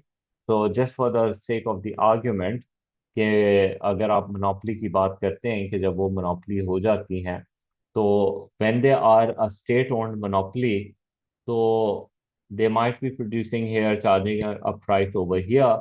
बट जब कंपटीशन हो जाएगा, तो वो जब परफेक्ट कंपटीशन के केस के अंदर डिमांड इक्वल्स टू सप्लाई की बेसिस पे प्रोड्यूस करेंगे, तो there is gonna be more output produce. At the same time the prices are gonna fall down also. तो ये दोनों चीज आप देखने को आपको मिलेगी. राइट. तो डायग्राम के अंदर अपने प्लीज एक्स वाई एक्सिस सारे लेवल्स को पक्का करो. फिर आपको पता है कि मोनोपलीज जो है पीज ग्रेटर देन एमसी के ऊपर प्रोड्यूस करती है. एलोकेटिव इनएफिशिएंसी के ऊपर आपको एफिशिएंसी पे जाने के लिए एलोकेटिव पे पी इक्वल्स टू एमसी पे जाना पड़ेगा. प्राइवेटाइजेशन, आपकी गवर्नमेंट के ऊपर जो फिस्कल बजट डेफिसिट का प्रेशर होता है वो भी खत्म हो जाता है. प्लस गवर्नमेंट को एक फॉरेन इमीडिएट रेवेन्यू मिल जाता है कि उस पैसे से वो लोग एजुकेशन, हेल्थ केयर या कोई भी और चीज के ऊपर काम कर सकते हैं. So this was all about how privatization can have efficiency and how it might play a very positive role. But then you have to make a counter argument. Now, remember, your counters should be reasonably lengthy also. It's 6 marks, right? So we're talking about almost like 30% of your examination. Your essay is about evaluation. तो जितना बड़ा तुम analysis लिखते हो उसका at least 30% valuation को भी तो दोगे ना. ऐसे तो नहीं हो सकता कि तुम ना दो. That would be a bad idea. तो आप कहते हैं कि भाई डिस्पाइट, अगर आपने बात की प्राइवेटाइजेशन हमेशा रिसोर्स एलोकेशन इंप्रूव नहीं करता. अगर privatisation merely replaces a monopoly with a private monopoly, तो कोई फायदा नहीं होगा, वही डेड वेट लॉस क्रिएटेड रहेगा. कोई फायदा नहीं होगा. और ये खास तौर पे आपने नेचुरल मोनोपोलीज के केस में देखा है, जब पहले गवर्नमेंट एक्सप्लॉइट कर रही थी, अब प्राइवेट सेक्टर एक्सप्लॉइट कर रहा है. हाँ, ये हुआ कि गवर्नमेंट के ऊपर जो प्रेशर था ऑफ फाइनेंसिंग दिस वो चला जाता है, बट देर आर चांसेस कि प्राइवेट मोनोपोली और ज्यादा भी एक्सप्लॉइट कर सकती है comparatively. Government often establishes regulatory bodies to monitor pricing and investment, which implies the market forces alone are insufficient to ensure. हमने ये देखा है कि प्राइवेटाइजेशन जब आप कर लेते हो तो फिर आपको गवर्नमेंट को ओवर साइट करने की सख्त ज़रूरत होती है, because at the end of the day you realise कि यार you know what, if you leave them on their own they going to really exploit the workers. तो फिर गवर्नमेंट को जो है, even though government is out of it, but then still they're monitoring and then they are saying stuff to the private sector which makes both of them inefficient। ये हमने Karachi electric के case में देख ही लिया है। कराची इलेक्ट्रिक अपनी मर्जी का रेट बोलती है, उसके बाद गवर्नमेंट आती है, पब्लिक का ख्याल करते हुए बोलती है नहीं नहीं ऐसे नहीं हो सकता, आप इतना ज्यादा नहीं चार्ज कर सकते हैं। फिर वो बोलते हैं आगे से कि भाई हमारे बारे में नहीं आ रहा, हम बंद हो जाएंगे, हमें ये हो जाएगा वो हो जाएगा। Then they negotiate with the government. इस पूरे प्रोसेस के अंदर वक्त का ज़ाया ज़्यादा हो जाता है, और ज़्यादा इनएफिशिएंसी हो जाती है, और ज़्यादा डिलेज आ जाते हैं इस पूरे सिचुएशन के अंदर। इसमें काफ़ी सारी चीज़ों के अंदर वी सी दैट जहाँ पे गवर्नमेंट की इंटरवेंशन आ जाती है तो वहाँ ब्यूरोक्रेसी की वजह से थोड़ा सा डिलेज भी आना शुरू होते हैं। तो आइडिया वाज कि क्या प्राइवेटाइजेशन इंप्रूवमेंट करेगी एफिशिएंसी के अंदर। तो it sometimes it can actually backfire the whole thing because of the government intervention और ओवरसाइट। प्राइवेटाइजेशन में ऑल्सो वर्सन equity outcomes। जो प्रॉफिटेबल स्टेट ओन्ड एंटरप्राइज होते हैं वो जब बिकते हैं तो वो प्राइवेट ओनर्स के खाते में चले जाते हैं, they make good money. Bye the way PIA क्यों नहीं बिका? इसीलिए नहीं बिका ना, क्योंकि वो प्राइवेट सेक्टर डजंट फील कि ये हमारी जेब में कुछ आएगा as a result of that और as a result of improving that. या फिर अगर हमने चलो ओन भी कर लिया तो गवर्नमेंट की फजूल किस्म की रेगुलेटरी बॉडीज आके हमको तंग करेंगी, हमें काम ही नहीं करने देंगी, तो वो भी एक प्रॉब्लम है। So this reduces long-term public revenue and concentrates wealth amongst a small group of investors, and the poor may lose access to essential services. तो ये एक problematic है। There are social costs. Privatization often leads to job losses. Obviously, उनका एक काम है कि efficiency की तरफ जाना है तो बंदे को निकालना ही पड़ेगा। There is no other way out of it। तो sometimes they have to do this, right? So please जरूर एक दफा ये पढ़ लेना। The counter arguments, the negative sides of it. Again, you have to expand on your every single point। उसको examples के साथ लिखो, एग्जाम्पल दे like, example makes it more volume based answer, और एग्जाम्पल्स शो दैट आपको concept समझ आ रहा है, तो you are likely to get better marks examples को यूज करोगे तो। So while privatization can lead to efficiency, productivity and competition, उसकी सक्सेस जो है वो गारंटीड नहीं है। इट डिपेंड्स ऑन कौन सी ऑर्गेनाइजेशन होती हैं प्राइवेटाइज, उसका फ्रेमवर्क कैसा है, उसके गवर्नमेंट की क्या प्रेजेंस है, वगैरह वगैरह। कंपेटिटिव मार्केट्स के अंदर लो बैरियर्स टू एंट्री प्राइवेटाइजेशन का ज़्यादा फायदा होगा, लेकिन अगर प्राइवेटाइजेशन मोनोपोली बन जाएगी तो उसका फायदा नहीं होगा। हर ऑर्गेनाइजेशन की प्राइवेटाइजेशन सेम नहीं होती है। That is something that we have to learn. IMF saying कि सब आईएमएफ प्राइवेटाइज कर दो सारी इंडस्ट्रीज, हर इंडस्ट्री का privatisation is not benefit, especially अगर आप डेवलपिंग इकोनॉमीज के कॉन्टेक्स्ट के अंदर देखें तो इट्स नॉट अ गारंटीड। ठीक हो गया। फिर उसके बाद we move forward to this question, macro की तरफ आते हैं। क्वेश्चन नंबर 4 में हम बात कर रहे हैं। एक डेटा दिया हुआ है, पहले तो एक आध डेटा देते थे, इस बार थोड़ा सा ज्यादा दिया है और स्टैंडर्ड ऑफ लिविंग के साथ एक अच्छा सा एक्सप्लेनेशन मांगा है। जीएनआई की बात की है, 18.5 बिलियन पेसोस का जीएनआई है। पॉपुलेशन ग्रोथ रेट अबाउट 1.1 है। The reason why I jump to this is कि जीएनआई मुझे तो पर्सनली इतना अच्छा नहीं लगता in terms of a good comparison. GNI per capita might sort of like give a better understanding, लेकिन ये नंबर दिया है, अगर ग्रोथ रेट की बात कर लें वो लोग, तो फॉर एग्जांपल नॉमिनल वेजेस, लोगों की तनख्वाह 2.8% से ग्रो हो रही है। डिस्पोजेबल इनकम जो है लोगों की वो 1.2% से ग्रो कर रही है। अनएम्प्लॉयमेंट 4.2% है। अब इसको क्या बोलोगे, ये हाई है कि लो है? अब कोई तो या तो रीजन का एवरेज पता लगे या हिस्टोरिकल डेटा पता लगे तो मैं ज़्यादा बेहतर बता सकते हैं कि ये इंक्रीज हो रहा है या डिक्रीज हो रहा है। बट जनरली हर 100 में से 4 बंदा अनएम्प्लॉयड है, that's not a bad rate by the way.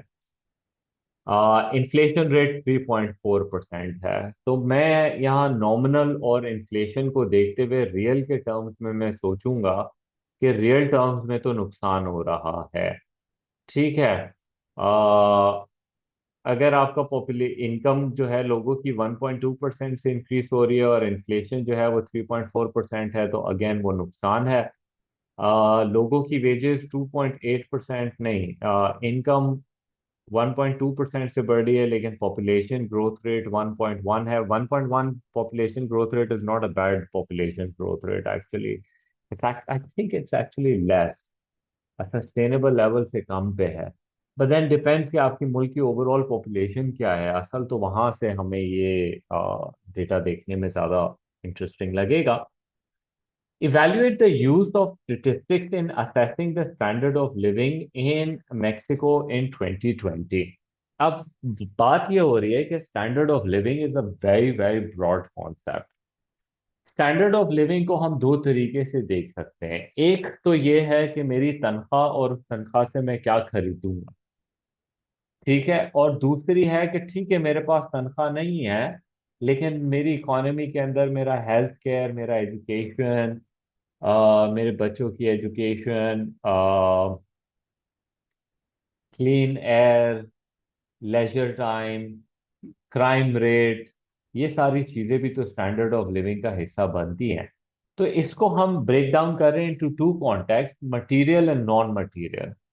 Material is something कि आपने इनकम से कमाया और उससे आप क्या अफोर्ड कर सकते हैं। ठीक है। तो let me show you marking scheme for a second. This is what they want. I think हमारी थ्योरी के अंदर I don't think I taught in this context material versus non material.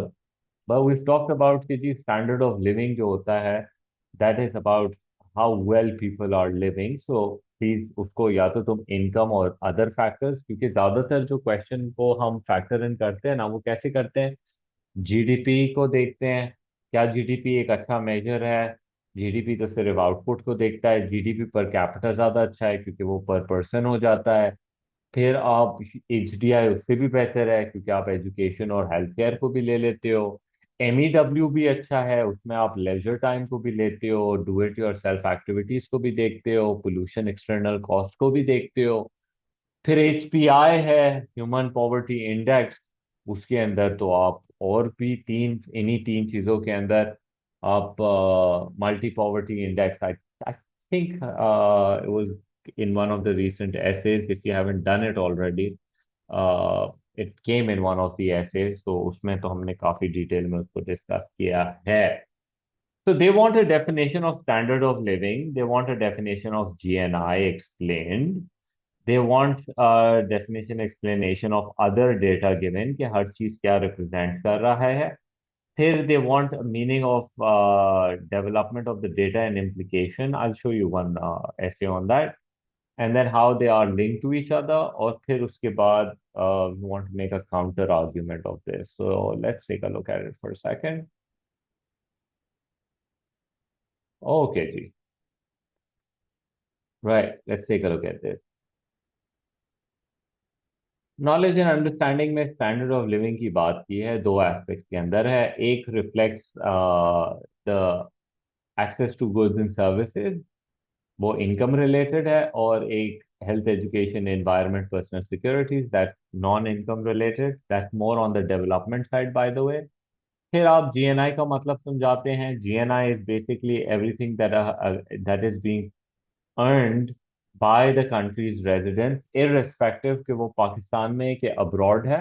GDP को हम बोलते हैं all the goods and services और all the income earned in the country, irrespective of the residence in the country और abroad.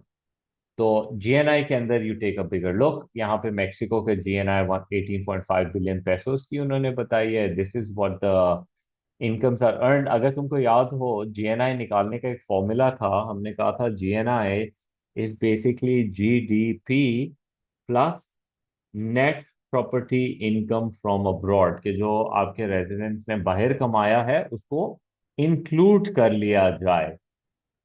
तो thus improving the material standard of living. However, this figure alone is limited क्योंकि इस GNI के अंदर कुछ चीजें missing है। It's not taking the real वाला एस्पेक्ट, क्योंकि ये ग्रॉस नेशनल इनकम है, this is not real. That means it is not adjusted for inflation, it is not per capita. इसमें अमीर और गरीब का जो डिस्ट्रीब्यूशन है, आई एक्चुअली यहाँ तो मैंने पॉइंटर्स लिखे हैं, but I would like a better, a little more extension on this, कि नॉमिनल आपकी जीडीपी ऊपर जा सकती है because of price rise also. तो you want to factor in the inflation and the real purchasing power of your people. जब nominal 18.5 है, जब आप पर पर्सन डिवाइड करते हैं तो एवरेज इनकम निकल आती है। और वो जो एवरेज इनकम है, दैट डजंट मीन कि everyone is getting the same amount of money. हो सकता है there are very few elite rich and there are too many poor people and the average comes out to be okay also, right? तो वो वाली बात करना। बल्कि ये जो मैंने बात की है, ये तो थोड़ी सी इवैल्यूएटिव की तरफ ज्यादा जा रही है, actually it is more on the evaluation side. तो कोई बात नहीं, तुम्हारी इवैल्यूएशन में काउंट हो जाएगी। फिर दूसरी चीजों के बारे में आपने एक्सप्लेनेशन देनी है कि नॉमिनल वेज जो है वो 2.8% बढ़ी है, इन्फ्लेशन 3.4% है। तो इस पॉइंट ऑफ व्यू से तो बंदे की जो मटेरियल स्टैंडर्ड ऑफ लिविंग है वो तो गिर रहा है। कितने से गिर रहा है, माइनस कर लो, यू विल सी -0.6 से इट इज फॉलोइंग, या I calculated that. Disposable income 1.2% है, एक छोटा सा इंक्रीज है। इन्फ्लेशन ज्यादा है, उनकी real purchasing power again is not increasing so substantially. उसके बाद अनएम्प्लॉयमेंट रेट 4.2% है, ये थोड़ा सा लो साइड के ऊपर है अनएम्प्लॉयमेंट। जो कि क्या बता रहा है कि there are certain people, unemployment क्या होती है, that people who are looking for work are not able to find work. तो it's not only about finding work, it's about the quality of work. And जैसे article में लिखा है ना, that poor countries में there is underemployment and there is unemployment. वहाँ पे informal sector भी बहुत ज़्यादा होता है, तो data might be skewed। And population rate of 1.1, तो उसके हिसाब से जीडीपी पर कैपिटा जो है, आपका जो जीएनआई है, that is growing at a slower rate than the population, so that would actually be a bad thing if that is the case. तो इस तरह से they want an overall understanding of you combining these datas, explaining them what they mean, and also combining them के उसकी वजह से standard of living पे क्या होगा। आई don't think that's a, you know, again, if you don't know how to talk about this, it is a bad question to attempt। लेकिन structure पे focus करो, स्ट्रक्चर समझोगे तो बहुत सारी चीजों के मार्क्स मिल भी जाएंगे। इवैल्यूएशन के अंदर हम कह रहे हैं कि भाई ये जो डेटा दिया हुआ है, number one, this data is not enough. Specially जो जीएनआई दिया हुआ है, जीएनआई पर पर्सन की कोई इंफॉर्मेशन नहीं दी हुई है। साथ ही में नॉमिनल और रियल की कोई खास हमारे पास जो है, how the living standard for an average individual will get affected, वो थोड़ा सा वेग सी हैं। तो बेसिकली डेटा के अंदर a lot of information that is provided to us over here, that is a lot more on the vague side.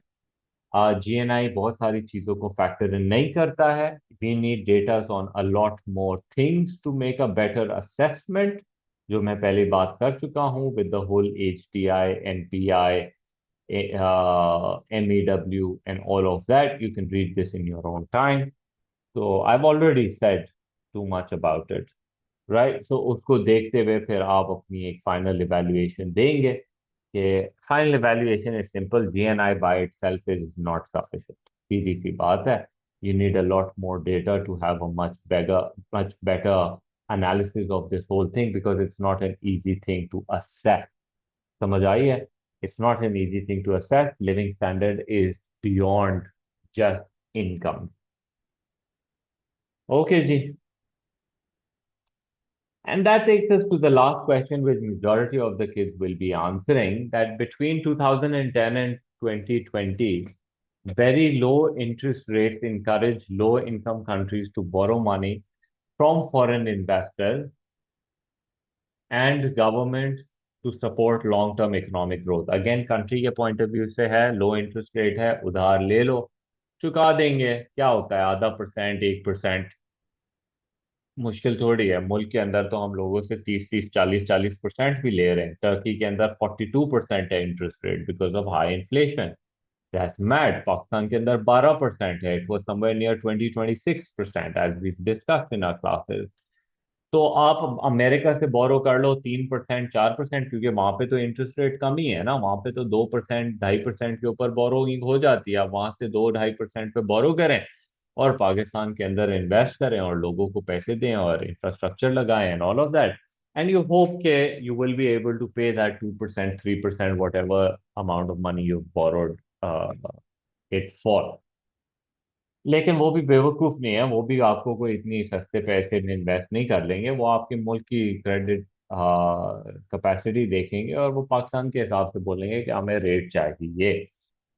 Evaluate this approach to promoting long-term economic growth। पहली बात, लॉन्ग टर्म इकोनॉमिक ग्रोथ का मतलब क्या है?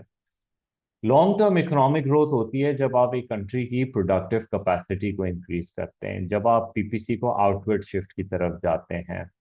आप अपनी जब productive capacity build करते हैं तो आप अपने लैंड, ह्यूमन कैपिटल, सारे रिसोर्सेज के ऊपर काम करते हैं, आप उसको इम्प्रूव करते हैं। ठीक है, once that improvement is done, अगर आप उधार लेके वो पैसे और ये इम्प्रूवमेंट कर लेते हैं और फिर इसके फ्यूचर के अंदर जब आपके रिटर्न्स आते हैं और आप उसके इंटरेस्ट पे कर लेते हैं, तो बहुत अच्छी बात है। That is what the main idea was. But if you're unable to pay back, then you go into larger debts and then you have a debt crisis का issue, right? So marking scheme के अंदर a few terminologies that they want to explain. Again,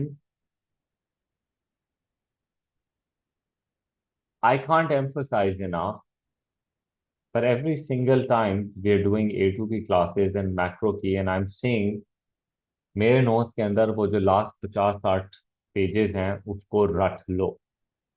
this is all coming from there. जो पिछला question था GDP वाला, वो भी वहीं से आया है। पिछली क्लास में जो हमने पेपर किया था वो भी वहीं से आ रहा था। उससे पिछली क्लासेस में जो हमारे पास क्वेश्चन था वो भी वहीं से आ रहा है। सब कुछ वही 50-60 पेजेस में से आ रहे हैं। In fact if you see in this marking scheme there are certain terminologies mentioned over here. ये सब बैम्फर्ड की बुक में से है। And you if you see my notes, उसके अंदर ये सब IBRD, ये China belt initiative, all of these discussions are done over there। तो प्लीज उन 50-60 पेजेस को रटे मारना शुरू करो, तुम्हारा मैक्रो निकल जाएगा। लेकिन अगर तुम बाज नहीं आओगे ना अपनी हरकतों से, तो फिर you know what, there is nothing I can do about that. तो पहले definition and explanation of long term, उसकी आपने पूरी बात की। I talked about almost pretty much everything over here. या one thing I did not mention is low income countries की उन्होंने बात की थी। तो you want to suggest some characteristics of low income countries where GDP per head is less. जहाँ लोगों की सेविंग्स कम होती हैं तो इन्वेस्टमेंट भी कम होती हैं। लोग थोड़े से अनस्किल्ड साइड पे ज़्यादा होते हैं तो वो ज़्यादा हाई वैल्यू वाला काम नहीं कर सकते हैं।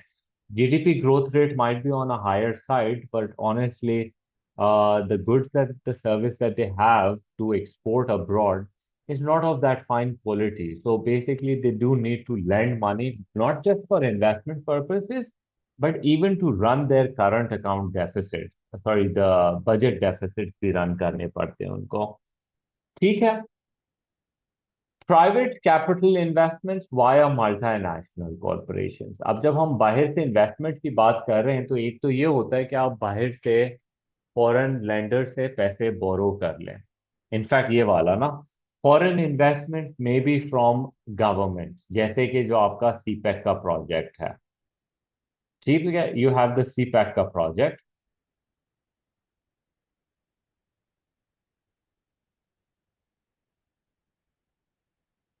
Long term economic growth and potential growth, they are interchangeably used. Yes, the idea is that you want to be able to increase the productive capacity। तो फॉरेन इन्वेस्टमेंट में आप पैसे उठा सकते हैं गवर्नमेंट से, जो हमने किया है। फिर आप international agencies like IB reconstruction and development हो सकता है, या फिर कोई सॉवरेन वेल्थ फंड हो सकते हैं। ये सब इंटरनेशनल प्राइवेट सेक्टर हैं। Governments borrow from other governments and international agencies like IMF and all, and invest IMF से तो आप डेवलपमेंट के लिए नहीं लेते हो, आप Asian development bank, ADB and world bank, ये जो आपको इंफ्रास्ट्रक्चर और डेवलपमेंट प्रोजेक्ट्स के लिए पैसे देते हैं, जैसे रेड बस का हो गया। रिसेंट के अंदर आई सॉ अनदर वन जो हमने, somebody did tell me about this whole thing. What was that about? Yeah, a solar project on northern bypass, कि आपका एक हाईवे है वहाँ पे एक एरिया के अंदर, आपने वर्ल्ड बैंक से पैसे उठाए 2 अरब रुपया, में बड़ी मैसिव करप्शन भी की है, बट या, so stuff like this. फिर then you have the private capital investment जो मल्टीनेशनल्स करती हैं, जो बाहर से आके फैक्ट्रियां लगा लेती हैं आपके मुल्क के अंदर और प्लांट्स लगाती हैं और फिर ऑब्वियसली आउटपुट प्रोड्यूस करने में असिस्ट करती हैं। So public versus private fund की बात हुई है इधर, मल्टीनेशनल्स की बात हुई है इधर। Candidates may analyze the effect of increase in investment through aggregate supply and demand analysis. So ADAS की shiftings and the whole short run में AD बढ़ेगा, इकोनॉमिक ग्रोथ आएगी, लॉन्ग रन में AS LRAS बढ़ेगा, प्राइसेस भी कम होंगी और मजीद इकोनॉमिक ग्रोथ आएगा। So even that from our ADAS analysis is acceptable. फिर आपको इंटरेस्ट रेट कम होने की वजह से MEC थ्योरी का इन्होंने सहारा लिया है। You can do that if you remember the MEC theory, वो क्या थी कि हमने एक चैप्टर पढ़ा था नेशनल इनकम का, जिसमें हमने कहा investment is dependent on the interest rate. तो जब आपका इंटरेस्ट रेट इतना होता है तो आप इतनी इन्वेस्टमेंट करते हैं रेट ऑफ रिटर्न की बेसिस के ऊपर। और अगर आपका इंटरेस्ट रेट गिर जाएगा, लाइक फॉर एग्जांपल अगर नीचे आ जाएगा इंटरेस्ट रेट, तो अब आपके मुल्क के अंदर इन्वेस्टमेंट्स जो है वो बढ़ जाएगी, because a lot of projects which were not feasible before have now become feasible, right? यही हमारा डिस्कशन होता है MEC थ्योरी में। तो आप उसका भी डिस्कशन लेके जा सकते हो, अ lot of kids do that. तो अच्छा है, तुम्हारा नेशनल इनकम का concept with the multiplier effect, उसका आपका डिस्कशन हो सकता है। लेकिन थोड़ा सा जो मुझे उसमें लैकिंग लगती है वो ये लगती है इस वाले MEC थ्योरी के अंदर, it is your connection with the long run economic growth, right? If you sort of like investment को connect कर दो with like a phrase in the end or something कि इसकी वजह से इन्वेस्टमेंट्स की वजह से आपकी पोटेंशियल बढ़ जाएगी इकोनॉमिक ग्रोथ की, तो वो एक कनेक्टिंग पॉइंट हो जाएगा आपके पास। राइजिंग इंटरेस्ट रेट से बाय द वे आपकी करेंसी की स्ट्रांग हो जाती है, इसकी स्ट्रांग होने की वजह से आपका एक्सपोर्ट और इंपोर्ट जो है वो नेगेटिवली अफेक्ट होता है और बैलेंस ऑफ पेमेंट जो है वो डिटेरियोरेट हो सकता है। और उसकी वजह से आपकी एक्सपोर्ट सफर होने की वजह से और इंपोर्ट ज्यादा होने की वजह से आपकी लोकल इकोनॉमी के अंदर इन्वेस्टमेंट गिर सकती है। अगर पाकिस्तानी रुपया अप्रिशिएट हो जाए, क्योंकि हाई इंटरेस्ट रेट से बाहर से फंड्स आएंगे, demand for money goes up, our currency appreciates. Foreigners find our product to be expensive. They don't want to buy our product. उससे क्या होगा, कंपनीज जो है अपनी इन्वेस्टमेंट्स कम कर देंगी in production of these goods and that will negatively affect it. IMF और world bank का रीजनेबल है, दे आर सेइंग कि you can have a discussion about that and with the final evaluation. Let me talk about evaluation for a second. What do we have for the evaluation? आप जो पैसे बोरो कर रहे हैं क्या उसको ढंग के प्रोजेक्ट्स में लगा रहे हैं? श्रीलंका के केस में हमने ये देखा, what did we see in Sri Lanka case? Sri Lanka के केस में हमने ये देखा कि श्रीलंका ने बहुत सारे पैसे बोरो किए और उन्होंने, I don't know the name but something like Hambantota type का कुछ आई पोर्ट भी बना दिया और वहां पे एयरलाइन भी बना दी है। टर्न्स आउट कि अभी तो ट्रेड ही नहीं हो रहा, वो पोर्ट के पैसे अब वापस करने हैं, तो पैसे नहीं थे तो फिर चाइना को लीज कर दिया उन्होंने। पैसे भी वो करते हैं और फेवर भी ले लिया दूसरे से, तो डबल मार खा गए बेसिकली। जब ये सीपेक के अंदर हो रहा था तो उस वक्त यही बात हो रही थी, US को सेइंग कि ये आप चाइना से ये काम करने जा रहे हो पर देख लो श्रीलंका के साथ क्या किया है। हमने बोला नहीं नहीं, हम बहुत होशियार हैं, हम सब देख लेंगे। एंड प्रिटी मच हमारे साथ भी वही हुआ है almost. So quality of the investment project उससे बड़ा मैटर करता है। पुअर प्रोजेक्ट्स में पैसे लगा दोगे, रिटर्न अच्छा नहीं आएगा, सारी इन्वेस्टमेंट बेकार हो गई। फॉरेन सप्लायर के ऊपर आपने पैसे उधार लिए, उसी पैसे से फॉरेन सप्लायर से सारी चीजें खरीद ली, मशीन से लेके सब कुछ, सारा पैसा वापस बाहर चला गया। बाहर वाले ने तुमको उधार भी दिया, अपनी चीजें भी बेच दी, और तुम्हारे पास you now owe the money to the foreigners, और लोकल इकोनॉमी के अंदर कुछ खास काम भी नहीं हुआ उस पैसे से। राइजिंग ग्लोबल इंटरेस्ट रेट, अगर दुनिया भर में भी इंटरेस्ट रेट ऊपर चले जाएंगे तो डेट मिलना महंगा पड़ जाएगा, और फिर आपको डेट पेमेंट जो है वो महंगी करनी पड़ेगी। तो that is a negative aspect also. पैसे बोरो करके इन्वेस्टमेंट और इधर उधर लगाते हो तो there is obviously an opportunity cost involve in that, that can have certain effect. तो ये इस तरह से तुमने अपने ऐसे को देख लेना, please do read it. Market scheme के अंदर अगर नहीं समझ आता तो ये ज्यादा उसका साथ ही तुम इसको भी देख सकते हो। The points that I have expanded on, very simple. तो इस तरीके से तुम प्लीज देख लो, आदत डालो। There is a lot of common sense, common knowledge along with a little bit of theoretical aspects over here which you have to discuss, right? So this is how you're going to go about these essays.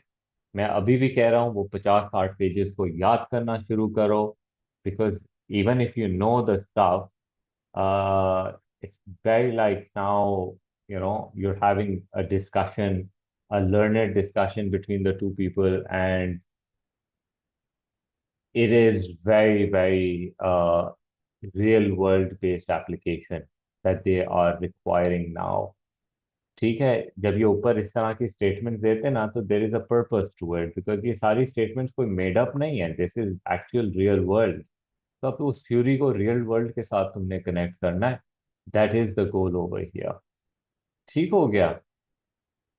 Any diagram that you can make in this? ADS वाला diagram बना सकते हो, LRS वाला diagram बना सकते हो। उसके अलावा तो I don't see much. AD right पे शिफ्ट कर सकते हो, लेकिन economic growth, long run economic growth के लिए एल आर ए एस को शिफ्ट, शॉर्ट रन में एडी शिफ्ट होगा, लॉन्ग रन में L R A S shift होगा, दोनों साथ बना लो, जबरदस्त हो जाएगा। उसमें आपका इकोनॉमिक ग्रोथ और उस पर भी इम्पैक्ट नजर आ जाएगा, और जीडीपी के ऊपर और प्राइसेस के ऊपर भी इम्पैक्ट नजर आ जाएगा। From you are going to do it from the Keynesian view, you should do it from the Keynesian view. Classical और monetarist is the same thing. New classical, please आदत डालो न्यू क्लासिकल बोलने की, not just classical.